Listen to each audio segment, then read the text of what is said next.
ലീനൂസ് വ്ലോഗിലേക്ക് എല്ലാവർക്കും സ്വാഗതം. ഇന്ന് നമുക്ക് രുചികരമായ ഒരു ഉണ്ണിയപ്പം തയ്യാറാക്കാം. വീഡിയോയിലേക്ക് കടക്കുന്നതിന് മുന്നേ എൻ്റെ ചാനൽ ലൈക്ക് ചെയ്യുക, ഷെയർ ചെയ്യുക, സബ്സ്ക്രൈബ് ചെയ്യുക, എന്നെ സപ്പോർട്ട് ചെയ്യുക. ഇതിലേക്ക് ആവശ്യമായ ചേരുവകൾ: 150 ഗ്രാം അരിപ്പൊടി, 1/4 കപ്പ് ഗോതമ്പ് പൊടി, 150 ഗ്രാം ശർക്കര, 3 പാളയംകോടൻ പഴം, 1/4 ടീസ്പൂൺ ബേക്കിംഗ് സോഡ, 1/4 ടീസ്പൂൺ ഉപ്പ്, 4 ഏലക്ക, 1/4 കപ്പ് തേങ്ങാക്കൊത്ത്, നെയ്യ് 3 ടേബിൾ സ്പൂണ്, 3 ടേബിൾ സ്പൂൺ എള്ള്. എടുത്തു വച്ചിരിക്കുന്ന ശർക്കര 1/4 കപ്പ് വെള്ളം ചേർത്ത് നമുക്കത് പാനിയാക്കാം. ഈ സമയം കൊണ്ട് 3 പാളയംകോടൻ പഴം നന്നായി അരച്ചെടുക്കാം.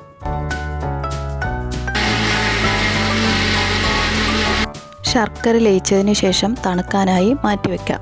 അടുത്തത് ഒരു ചീനിച്ചട്ടിയിലേക്ക് നെയ്യ് ഒഴിച്ച് അത് ചൂടായതിനു ശേഷം തേങ്ങാക്കൊത്ത് മൂപ്പിച്ചെടുക്കാം.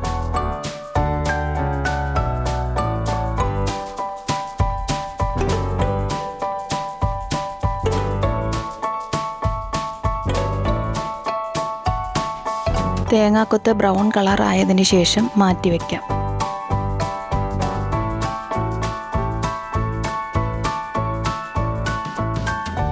എടുത്തു വച്ചിരിക്കുന്ന അരിപ്പൊടി, ഗോതമ്പ് പൊടി, പഴമരച്ചത്,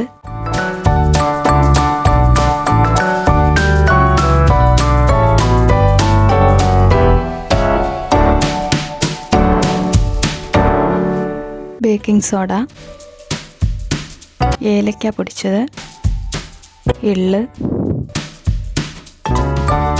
തേങ്ങാക്കൊത്ത് മൂപ്പിച്ചത്, ശർക്കര അരിച്ച് നമുക്ക് ഇതിലേക്ക് ഒഴിക്കാം.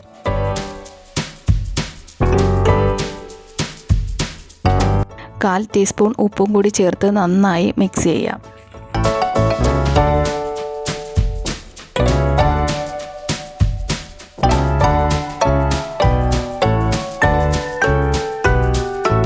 മാവ് ലൂസാകുന്നതിന് വേണ്ടി അല്പം വെള്ളം കൂടി ചേർത്ത് മിക്സ് ചെയ്യാം.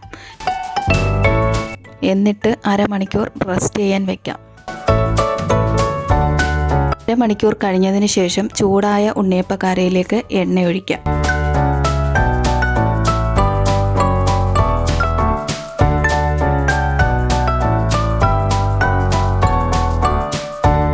ഈ ഒരുപാട് കൂട്ടി വെക്കരുത്, മീഡിയം ലെവലിലേ വെക്കാവൂ, അല്ലെങ്കിൽ പുറം ഭാഗം കരിഞ്ഞു പോകും.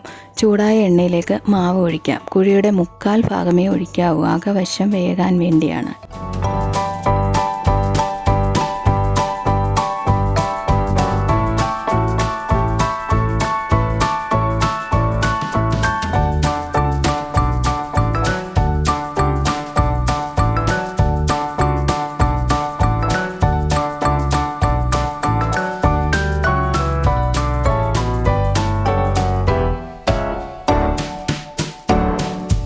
ഒരു സൈഡ് മൊരിഞ്ഞതിന് ശേഷം മറു സൈഡും മൊരിച്ചെടുക്കാം.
ഉണ്ണിയപ്പമെല്ലാം ആവശ്യത്തിന് വെന്തതിന് ശേഷം എടുത്തു മാറ്റാം.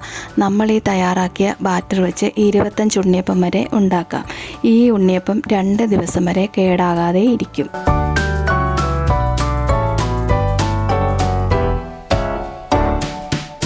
എൻ്റെ ഈ വീഡിയോ ഇഷ്ടമായാൽ ലൈക്ക് ചെയ്യുക, ഷെയർ ചെയ്യുക, സബ്സ്ക്രൈബ് ചെയ്യുക, എന്നെ സപ്പോർട്ട് ചെയ്യുക. അടുത്ത രുചിക്കൂട്ടുമായി കാണുന്നതുവരെ എല്ലാവർക്കും നന്ദി.